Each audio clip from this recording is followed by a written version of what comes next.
جب انہوں نے یہ بات یعقوب سے آ کر کہی تو انہوں نے کہا کہ حقیقت یوں نہیں ہے، بلکہ یہ بات تم نے اپنے دل سے بنا لی ہے، تو صبر ہی بہتر ہے۔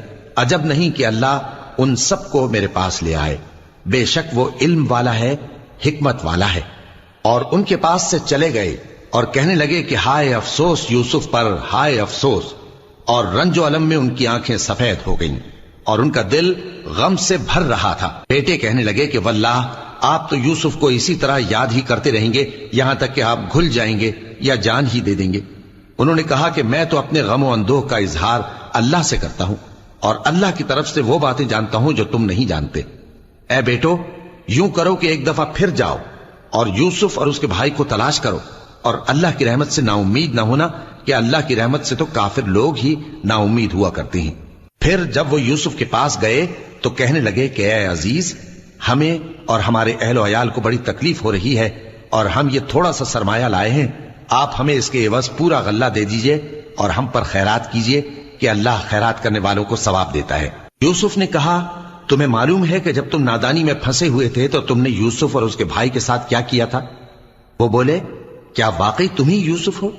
انہوں نے کہا ہاں میں یوسف ہوں، اور بن یامین کی طرف اشارہ کر کے کہنے لگے یہ میرا بھائی ہے، اللہ نے ہم پر بڑا احسان کیا ہے۔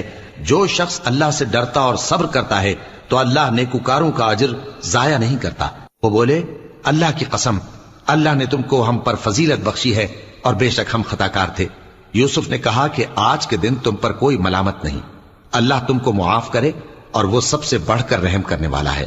یہ میرا کرتا لے جاؤ، پھر اسے والد صاحب کے منہ پر ڈال دینا تو وہ بینا ہو جائیں گے، اور اپنے تمام اہل و عیال کو میرے پاس لے آؤ۔ اور جب قافلہ مصر سے روانہ ہوا تو ان کے والد کہنے لگے کہ اگر مجھ کو یہ نہ کہو کہ بوڑھا بہک گیا ہے تو مجھے تو یوسف کی بو آ رہی ہے۔